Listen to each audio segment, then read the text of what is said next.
Hackers are the outlaws of the computer age. Snooping, stealing, spreading viruses. No one has a good word for them today. But it wasn't always so. This hacker started a revolution in computers. And this is the hacker who inspired him.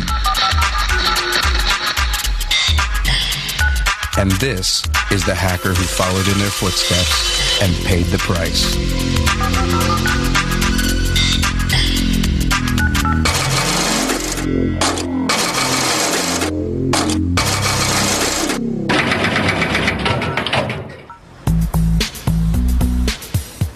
These three technological rebels are the pioneers of hacking. For Steve Wozniak, hacking is about invention. We were making a difference for humanity with these little small computers. For John Draper, experimentation.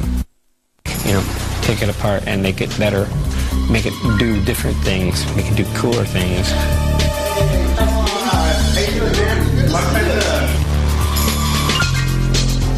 For Kevin Mitnick, hacking is about subversion. It's about the forbidden knowledge. It's about pranksterism, about trying to outsmart the other. It's about the knowledge, the intellectual challenge.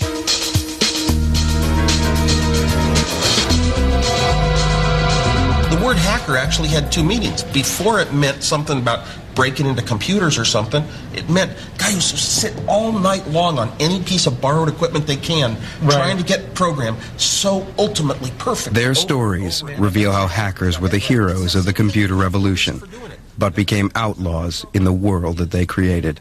Hi. Hi. Where does this wire go? Well, you see, this is telephone wire. And it's going to run from your house to the big cable on top of that pole. We imagine hacking to be all about computers, but it wouldn't be possible without the telephone network, and that's where hacking began. In 1970, John Draper was fresh out of the military and was studying electronic engineering when he stumbled across a secret world. It all began with a call from a guy named Denny, who promised to reveal the secrets of a new craze, phone phreaking.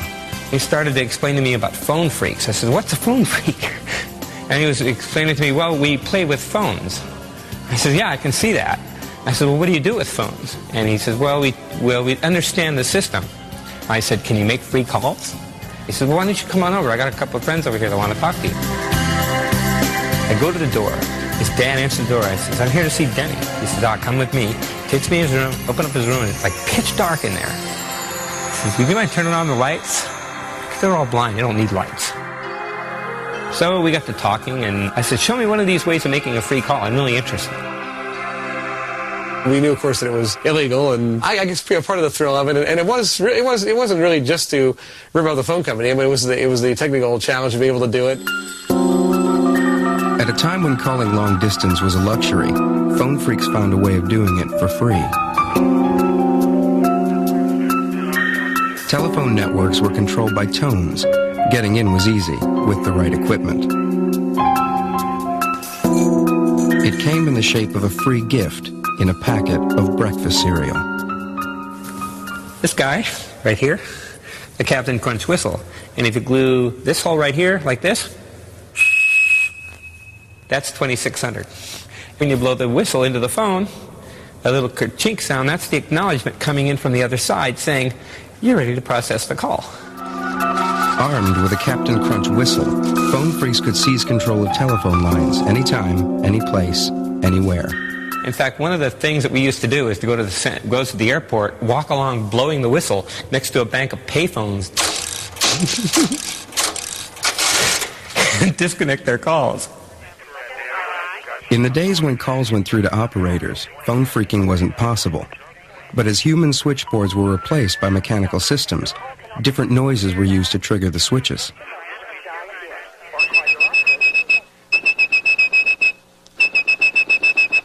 If you had perfect pitch like blind phone phreak Joe Engresia, you could whistle calls through the network. Let's see if I make it this time. This is really hard to do. It sounded like all the tones were present, so the phone should be ringing about now.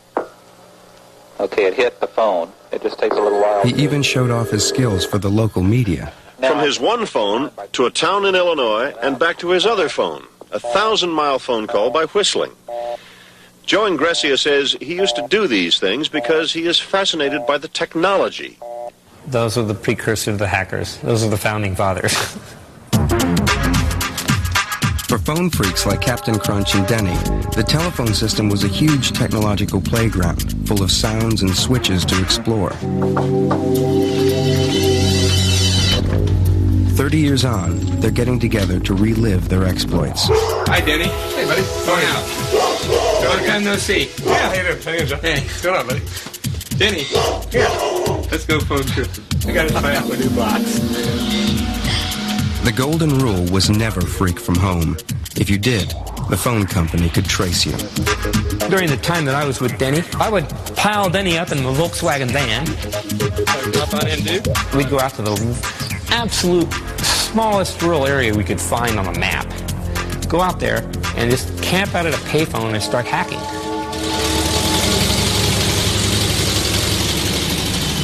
Once they knew the tones that controlled the switches, phone freaks could travel down the lines from exchange to exchange and from city to city. But they needed better ways to make the tones. This was where John Draper's engineering expertise came in. Phone freaking was about to go high-tech with the invention of a gadget called the Blue Box. First thing I did was build a Blue Box. The case you can get down at Radio Shack or anywhere else. It's just a standard old project case. The keyboard pad, I think we got that from like a junkyard or something like that.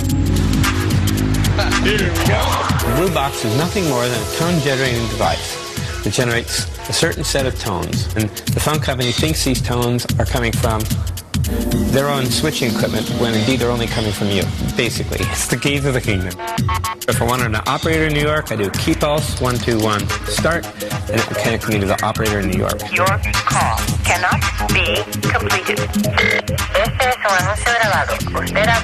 Equipped with a Blue Box, phone freaks made calls all over the world, often just for the fun of hearing a recorded message in a foreign language. The fact the phone company allowed the system to be set up that way was really flabbergasting me. I couldn't believe that it was that easy to do.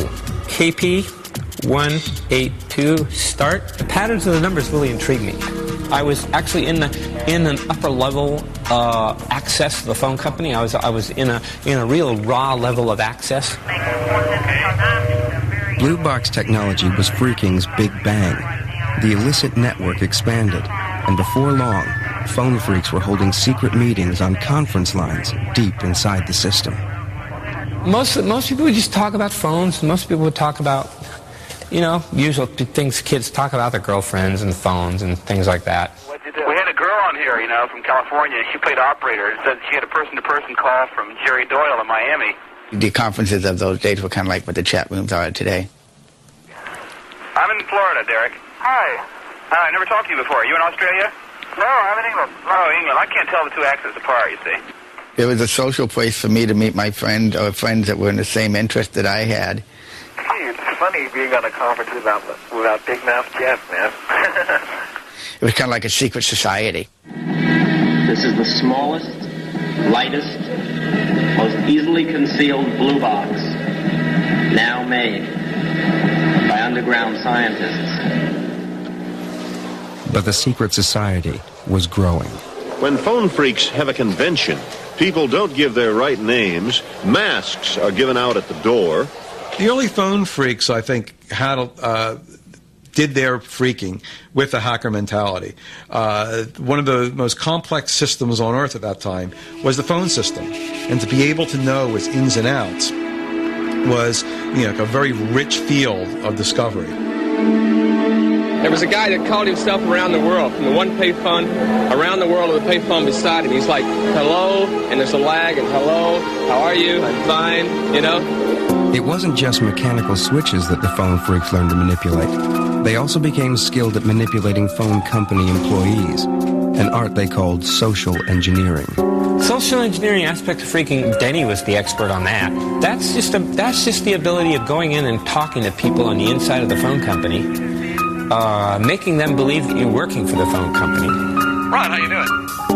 Good, buddy. This is Bob from the Alpine office in Phoenix, Arizona. We had a test that we needed to run, a transmission test. They needed to have the sleeve lead broken off on the intercept strap and then put the strap back on. We can call the switch room, you can call the frame room, you can say, well, this is Fresno here. We got a translation error going into your trunk here. Could you pull up trunk number, this, that, and the other thing, and give me the trunk ID code for this, that, and the other thing, you know? I mean, and the guy would do it. When the phone companies finally noticed the intrusion, they were less than happy. You know, a lot of us were certainly warned a number of times by, you know, phone company special agents and that kind of thing, phone company, telephone company security people. The Phone Freaks conferences were soon buzzing with stories about investigations by phone company agents, in particular the notorious Mr. Duffy. Well, Mr. Duffy decided that he would pay Bill a visit. Bill's mother didn't feel like keeping Mr. Duffy from doing anything, you see. One of the chief special agents used to talk to me sometimes. He also talked to my dad sometimes, and, you know, hopes, of course, of getting me to, you know, to quit. And then, of course, Duffy visited Bill at his school, and I don't think Bill said anything. I guess, you know, we'd stop for a little while, but then it's the old thing, you had fun doing it, and you kind of go back and do it again. Mr. Duffy would soon be eclipsed by a far greater threat, nationwide media exposure, thanks to New York journalist Ron Rosenbaum. It was like entering this Alice in Wonderland electronic outlaw underground. They were sending messages outside the accepted channels, but they were also inventing hacker sensibility. I think one thing the Phone Freaks responded to was a kind of generalized paranoia about phones and about communication. I think because of the anti-war movement and FBI reaction to that, everyone thought their phones were being tapped. The phone was sort of a focus for a kind of generalized paranoia about government intrusion, lack of privacy, that sort of thing. Rosenbaum tracked down Denny and Joe and Gracia, but Captain Crunch proved elusive. Captain Crunch is like one of the great American characters, a homegrown superhero fantasy. Everybody that Ron Rosenbaum interviewed, they talked about Captain Crunch. So I called him and I said, hey, look, we would really like you not to publish this article because it's really not a good thing. Captain Crunch was very worried about this because he kept telling me, you know, whatever you do, I don't want this information to get into the hands of the radical underground, because he felt that it could paralyze the phone system in the U.S. and somehow bring upon nuclear surrender by the U.S. to the Soviet Union. In October 1971, Ron Rosenbaum's article on Phone Freaks was published in Esquire magazine. I went to the library and I read the article, and I couldn't believe it. It was just so exposing. I said, oh my God. And I knew right then and there that phone freaking I knew it was ended. I read it to Denny over the phone, the whole thing. And everybody got on a conference call. One of the last conference calls we had, and I read the article to everybody because they couldn't read it and they couldn't believe it. I said, you guys really screwed up. You guys shouldn't have let this guy talk to you. Shouldn't have given this guy all this information. After the Esquire article, everyone jumped on the bandwagon. Hey, everybody! This number is 237-4059. These parasites piled on afterwards, mainly for the idea of stealing, in some cases, just like youthful vandalism. You know, hey, I'm doing something wrong, isn't that cool? But in other cases, for profit. In our accelerated program to catch phone freaks, which is more successful all the time, we find that we detect people who are businessmen. We find private detectives, stockbrokers, automobile dealers.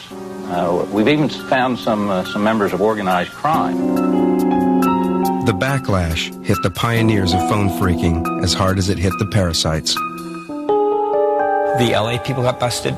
The Seattle people got busted. The New York people got busted. They came in. They had grand jury investigations coming in. They came to visit me, gave me a search warrant, searched my place. Since I wasn't really as heavily into it as some, I just got like a 10-day 10 days in jail, 3 years probation. It was suspended. And of course, everybody that got busted had my number. And I was made the kingpin because of the article. The authorities came down hard. Possession of a blue box could get you 2 years in jail. It was that one unlucky time that I just happened to have it. I get out of the car, right, and 3 cars went, one in front of my car, one in the back of my car, 2 in the side of the car, and the FBI agent just jumped and grabbed me right there. Captain Crunch was federally indicted for wire fraud and served a total of 4 months in jail. I was the black hat hacker, only for phones. I was like the bad, evil guy. Phone phreaking was dead, but not buried. A worldwide revolution in technology was about to explode, and Captain Crunch would be there to inspire a whole new generation of hackers. Hacking had begun as the playful exploration of the phone network, but this was all about to change with the invention of the personal computer, a revolution in technology inspired by the hackers themselves. Key to the whole revolution was a young engineering student called Steve Wozniak, whose world had been turned upside down by the Esquire article on blue boxing. It was the most amazing article I'd ever read. It was about engineers and technical people like myself outsmarting phone companies and setting up networks that nobody imagined existed. Wozniak was so enthused by the article that he set about building his own blue box.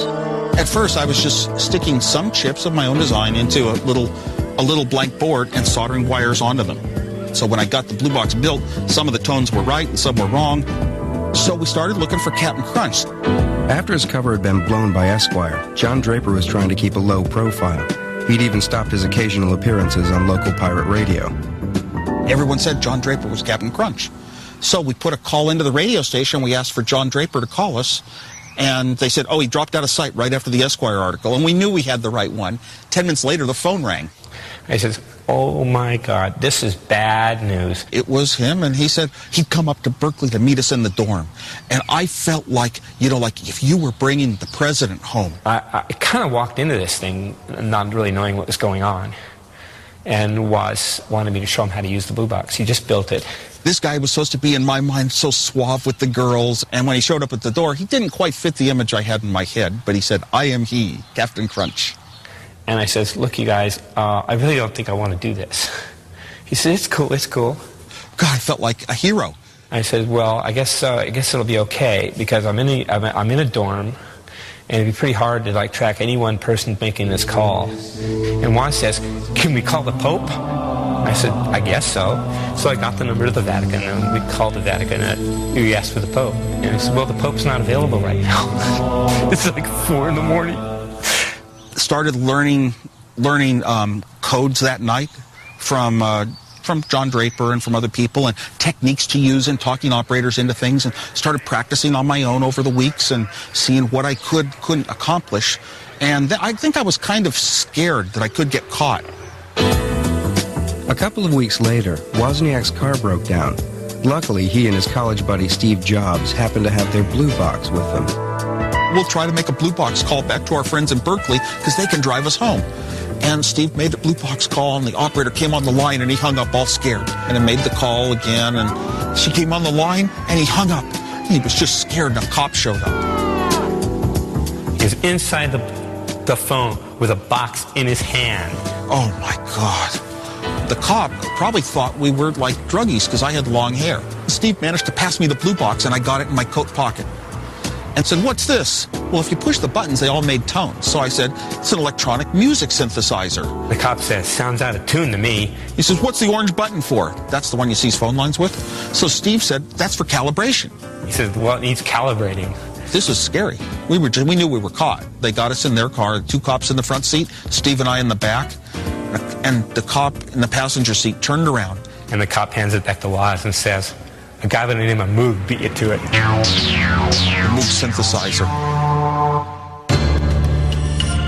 While Steve Wozniak and Captain Crunch were messing about with phones, the big boys at the corporations in nearby Silicon Valley were making great advances in computer technology.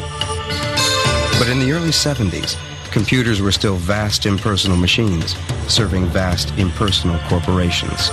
Computers were started, for code breaking, tracking missiles, wartime uses. And that really is the origin of where the modern computer came from. And then it moved to these big business database, applications. Computers had been seen as things to never touch, never even be in the same room with a computer. Keep your distance, but be reverent. Be very respectful of those who knew how to do it. But respect was in short supply. In the late 1960s, even computer engineers had a counterculture. They called it hacking. It was a radical approach to computers. Practical goals took second place to what hackers called the wild pleasure of exploration, a sentiment that phone freaks would recognize.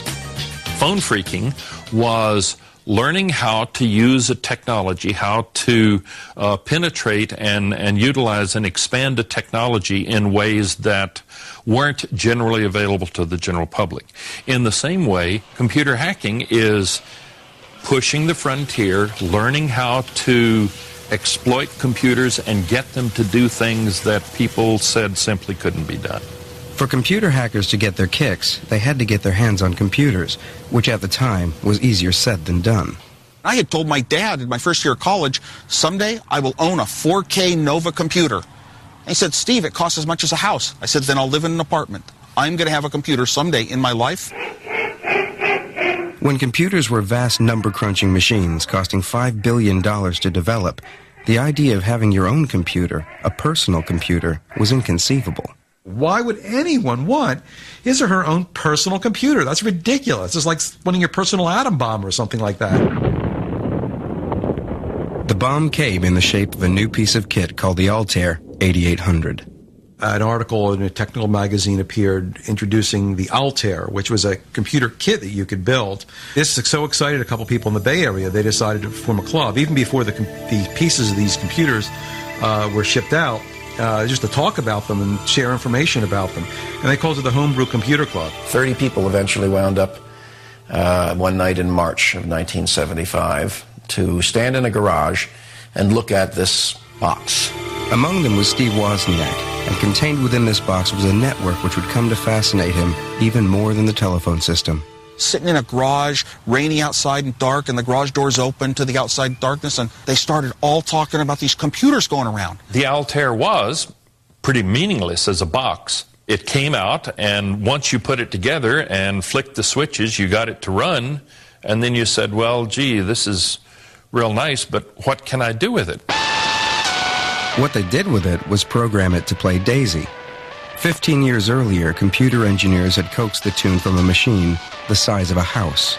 Now the hackers were doing it for themselves on a home-built kit computer. My interest from that first meeting just sprung up so strongly that every 2 weeks of my life, that was the most important thing I could do. The Homebrew Club quickly outgrew the garage. Computer hacking was catching on. Someone would stand up and say, I've got this problem. Anybody know how to solve this? Or, hey, you know that problem that was mentioned at Homebrew 2 weeks ago? I found a solution to it. And it was a phenomenal information exchange. I just passed out sets of schematics to anyone in the club that wanted them. I Xeroxed tons of copies because, hey, I felt kind of proud they'd be seeing my work. Lee Felsenstein, who became the moderator of the computer club, very consciously set it up, as a hackerish enterprise. Total sharing of information. It didn't attract high-level people who have been successful in companies, business types. Didn't attract real engineers. The hard engineer would be blocked by his feeling that I have to have permission in order to do what's never been done before. We were there because we knew that we didn't need permission. Hackers set out to achieve the impossible, to build their own computers. It was the lure of this was finally computer technology that you can actually have your hands on, you can actually control. Every time someone brought a computer, introduced a computer into the Homebrew Club, the first thing people would do is just rush up, take it apart, and learn everything about it, and just pester the designer with zillions of questions. How does this work? Where's that, pin go to that pin? What kind of bus is this? Driven by their fascination for exploring technology, hackers didn't really care what their computers might actually do. Nobody had a practical reason why they wanted to have a personal computer. There were some excuses made up, like balance your checkbook, or keep recipes, or control things around the house. But almost nobody ever did that. That's function guilt. That's, well, I mean, do you ask somebody, well, yes, but what can you do with your model train? No, I play with it. I enjoy it. It's fun to diddle with it. It's fun to experiment. But out of experimentation came genuine advances. My head started drifting and thinking, and came up with a clever little trick that if I just took a bit of data and circled it around in a circle, it would, oddly enough, if I kept the timings exactly perfect and right, it would show up as color on a color TV. It's my belief that the really important things we have on the computers came from the hackers. The homebrewers made computers do unthinkable things. They played games and music on them. They created graphics and drawing programs. At Homebrew, hacking was enjoying its golden age. Steve Wozniak labored day and night in his garage to produce his perfect computer. Woz, I believe, qualifies as the greatest all-around hacker. He could design the hardware, he could design the software right from the pencil and paper level and make it go.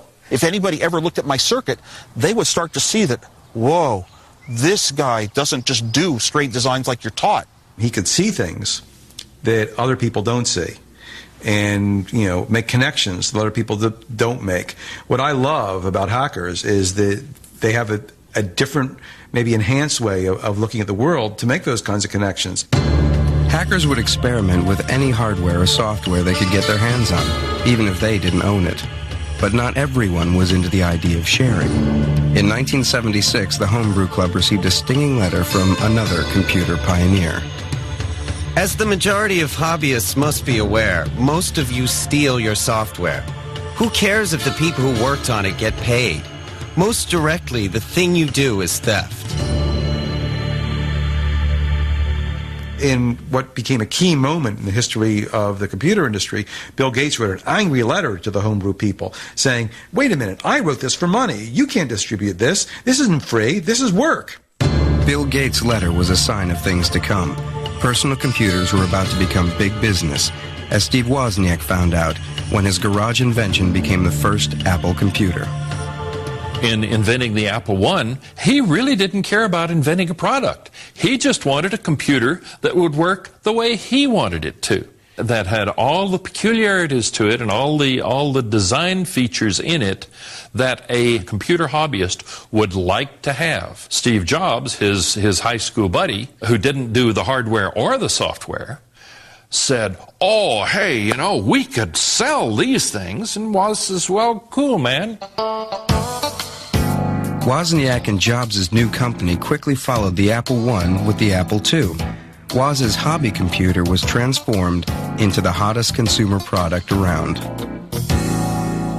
The Apple II introduced the idea that it was completely in a plastic case like a hi-fi or a radio that you bought. You just take it home and turn it on and it starts working.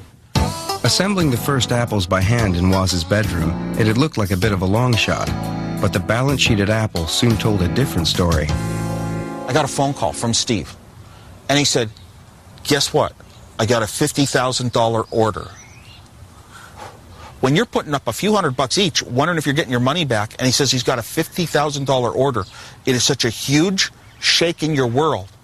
What? By 1982, Apple sales had reached over $500 million a year. But hacking and business were not compatible. The days of the Homebrew Computer Club were numbered. Maybe I went to a few more homebrew meetings, but pretty much it started becoming not the big thing in my life. The big thing in my life started becoming more and more Apple Computer, the company. Now I had to put, more of my full-time energy into things that were going into products being sold. With companies like Apple forming and becoming serious businesses, secrets became introduced into it. You couldn't tell your colleagues in the Homebrew Computer Club what your product plans were.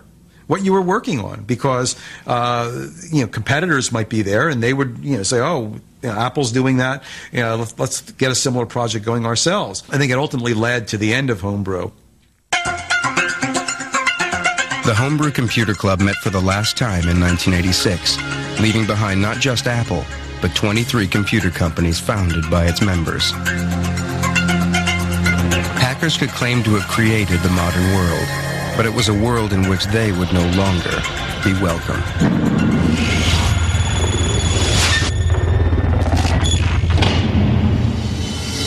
On February 15, 1995, a 2-year manhunt ended when armed FBI agents tracked down a wanted criminal to an apartment building in North Carolina. Hacking was about to become an outlaw profession. FBI, come to the door. I have a warrant for your arrest. About 1:30 in the morning, a knock comes on my door. And I didn't look at the clock, because if I looked at the clock, I wouldn't have even answered. Well, who is it? And they said FBI. The FBI had come for Kevin Mitnick, a 32-year-old hacker whose intrusion into other people's computers had made him public enemy number 1. Mitnick was sort of in the wrong place at the wrong time for a lot of reasons. The internet was, starting to take off. There was more at stake at that time. And I think Mitnick, for the media and for some in the government, made a great scapegoat and was a great sort of boogeyman. 20 years before Mitnick's arrest, hackers had sparked the computer revolution. Members of the Homebrew Computer Club had wrested control of computers away from the corporations and put it in the hands of ordinary people. Kevin Mitnick was a child of that revolution. When I was in school, it was all about partying, smoking dope, going to drink, and stuff like that. And I was just really not into that, and I wasn't that socialized for whatever reason. And I would find hobbies that were, basically solo-type hobbies. For Mitnick's generation, there was a whole new electronic playground to explore. Corporations and government agencies were beginning to link up their computers. The telephone system offered a back way into these seductive networks. It was the network was the universe. Star Trek. Going where no man has gone before. The computer network, the phone network, going where no hacker has gone before. He didn't have his own computer, and he started hacking at Radio Shack stores and actually was using the modems and the Radio Shack computers to break into computers in other places. The new generation of hackers took their inspiration from electronic outlaws of an earlier age, like the phone freak Captain Crunch. He was like somebody even that I looked up to because of his intelligence and because of his ability and his knowledge about the telephone system. Like the phone freaks, Mitnick employed a range of skills to achieve his hacks. Just as important as technical know-how was social engineering, the ability to wheedle or trick useful information out of unsuspecting employees. But Mitnick took things a stage further. At age 17, he and his friends bluffed their way past a guard into the headquarters of the telephone company and stole important technical manuals. It was like we were in the candy store, right? We wanted to read all the manuals to figure out how this whole system worked. The offense earned him a juvenile sentence. The phone company was just irked that somebody had the audacity or the chutzpah to go do this type of stuff and didn't care about their security procedures, and their security procedures were ineffective. Mitnick's arrest set the pattern for the future. Kevin kept getting in trouble. Kevin had this really remarkable ability to keep getting arrested. Mitnick wasn't the only one getting into trouble. NASA officials in Huntsville realized in late June unauthorized people had recently and repeatedly penetrated a computer at Marshall Space Flight Center. They were smart enough to, in effect, erase the log-in, log-out file. The hackers, as they call themselves, were not only smart, they were arrogant. They left messages on the computer, such as, "You can't catch me." It's almost like a biological thing. People are hardwired to be hackers or not to be hackers. And you can see it in kids. Some kids just take to computers as saying, oh my God, this is a way that I can finally express this part of myself. The phone taps led the FBI to the homes of 4 teenagers, all of whom attend an exclusive high school. That's where Michael Strickland says he got the NASA computer number. And it was listed on the list as a regular Huntsville modem number, which was obviously a mistake, but I just decided to give it a call. The term hacking began to become affected by people who weren't infused with a hacker spirit doing break-ins. There were these teenage computer break-ins that managed to get hold of passwords or use system weaknesses to get into other computers. It took a Hollywood movie to turn irritation into panic. All of a sudden, there's this movie that becomes a #1 box office hit, War Games, and that really glorifies the ability to use computers to break into these very powerful systems and almost start World War III. The meaning of the term hacker flipped overnight. A hacker was a pimply-faced kid who had enough savvy to attack a computer network belonging to a large military organization. The thrill was being somewhere where you shouldn't be and trying to remain undetectable. It's about the forbidden knowledge. It's about pranksterism, about trying to outsmart the other. It's about the knowledge, the intellectual challenge, circumventing certain computer security measures. It's about, an escape, too. As the computer network expanded, so did Mitnick's passion for exploration. He was now in the habit of leaving his wife, checking into a cheap motel, and hacking 24/7. With the advent of the internet, there was no holding him back. To this day, the internet is difficult to secure because it was really built to get those pieces of information moving around without encumbrances. And, it was built on open principles. You can't own the IP protocols that run the internet, so everyone could use them. But times were changing fast. Hacking's frontier days were over. The internet was set to become a tool of business. Hackers were no longer welcome. Back in the late 70s and early 80s, computer hacking was actually encouraged. It was the cool thing to do. It wasn't really looked at as a crime, but as a cutesy pranksterism type hobby. And as society changed around me, because I was just so into phone phreaking and computer hacking because of just the passion and the interest that it had for me, that I completely ignored how society was changing around me. The exploits of hackers like Mitnick became a problem for law enforcement. Things had changed. This wasn't the world of the homebrew computer club. Hacking was a matter for the FBI. Cybercrime has gained a higher profile as computers and the internet have become more pervasive, and we've gotten a lot more complaints. But this was a new kind of crime. There were no broken windows, getaway cars, or fingerprints. We've had to keep pace with not only the new technology, but the new innovative techniques of the perpetrators. Undeterred, Mitnick chose bigger and bigger targets. In 1988, he hacked into the network of computer giant DEC and copied details of top-secret software. Before long, the FBI were onto him. We opened an investigation into his theft of developmental operating system software from Digital Equipment Corporation, and he was arrested in 1988. Pled guilty in 1989 and subsequently sentenced to federal prison time. DEC claimed the dark side hacker had caused $4 million of damage. In court, Mitnick realized just how frightened the world had become of hackers.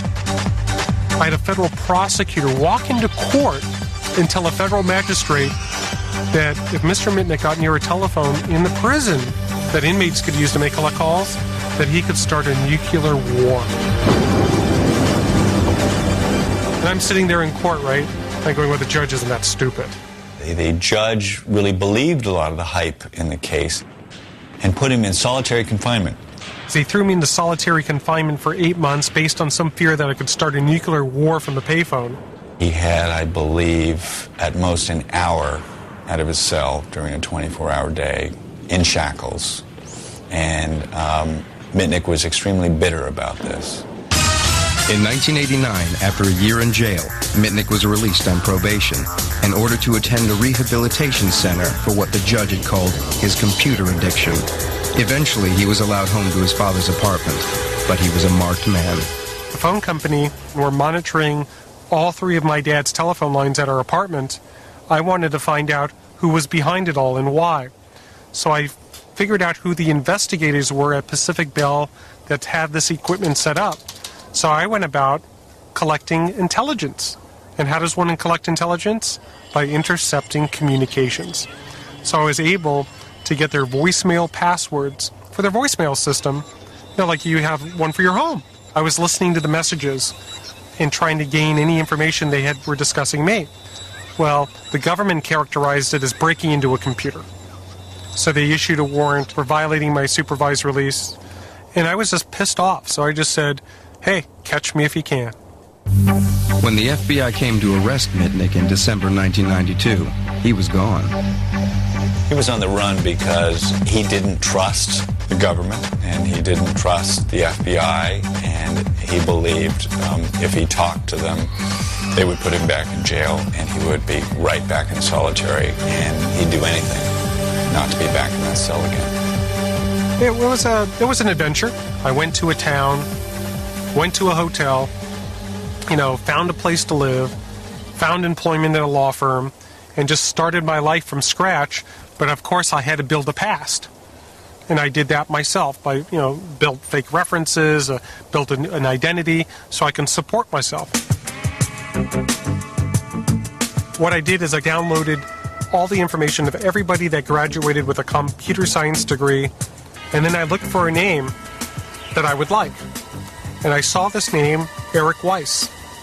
And I knew that Eric Weiss was the real name of Harry Houdini. Because I was working at this law firm in Denver for about a year, a little bit over a year, under the name of Eric Weiss. And what my downfall was is I could continue to still engage in my hobby of hacking.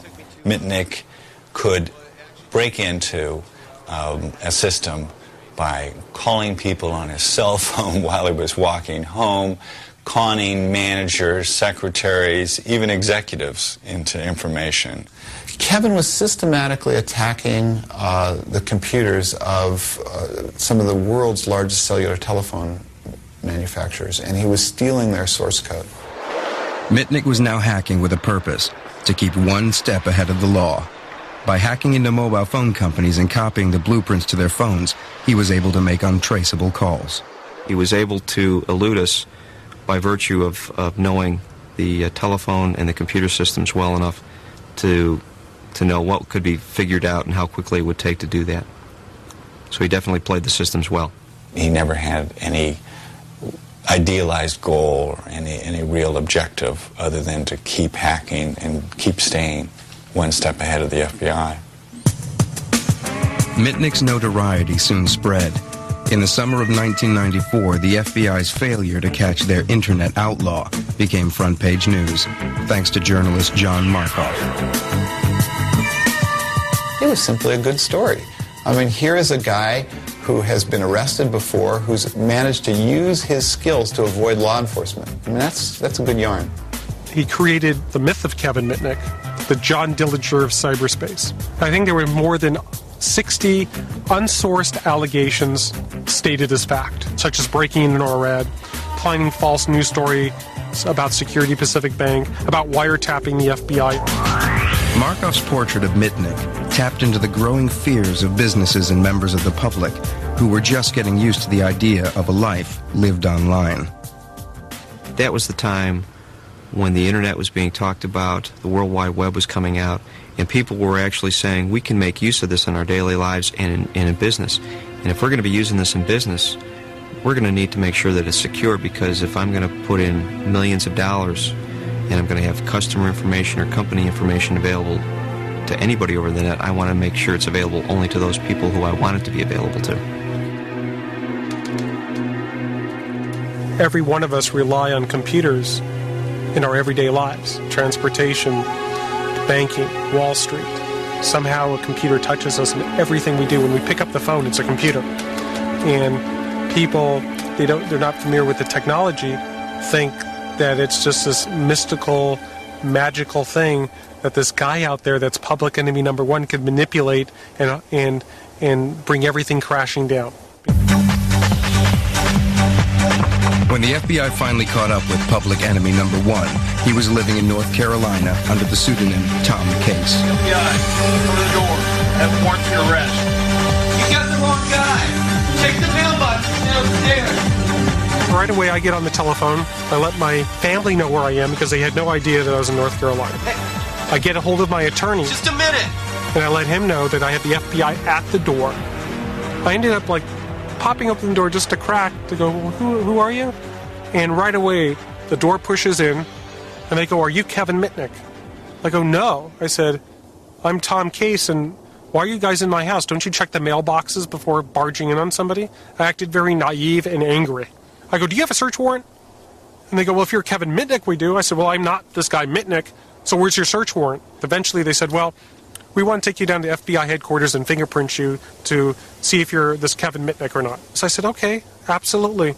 I said, just give me your card and tell me what time you want me to be there in the morning, and I'll be there. And they go, no, we want you to go down now. You know, we're not interested in having you show up later. They go arrest him, cuff him, and I was under arrest. Mitnick was back behind bars, this time facing 25 charges of computer and telephone fraud. The case was so complex that Mitnick would spend 4.5 years in a cell before coming to trial. He was thrown in a county jail. He was actually beaten up. A lot of things were done to let Kevin know that the government was going to play hardball.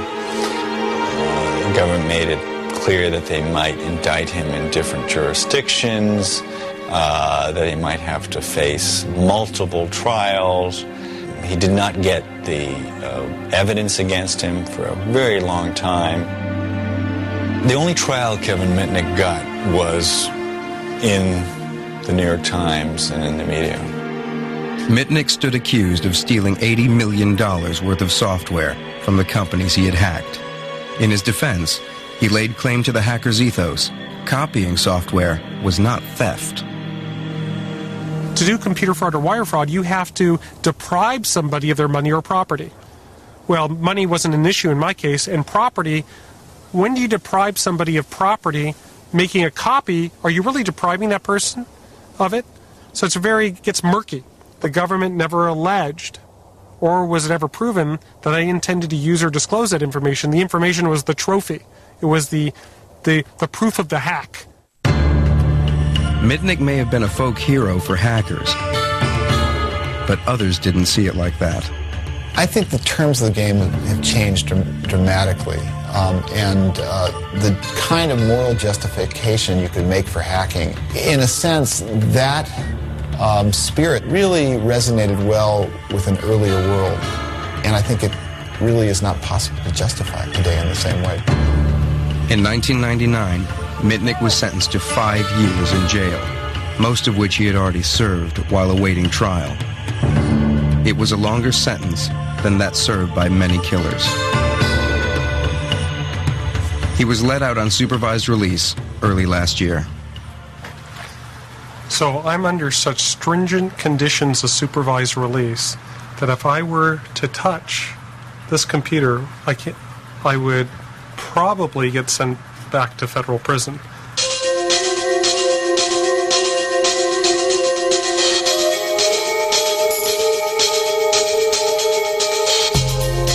Kevin Mitnick may be banned from computers, but he can get together with his hacker heroes, Captain Crunch and Steve Wozniak.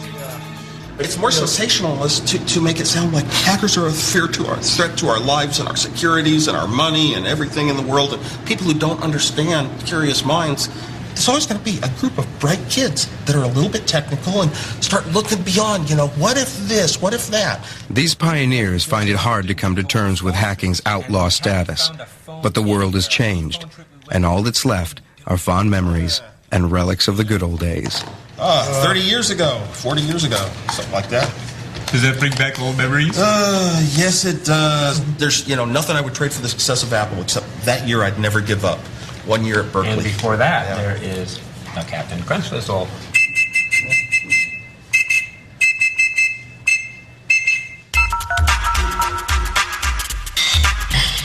Up next, join the Mad Boys of Pizza, followed by the antics of Kyle, Stan, Kenny and Cartman in South Park.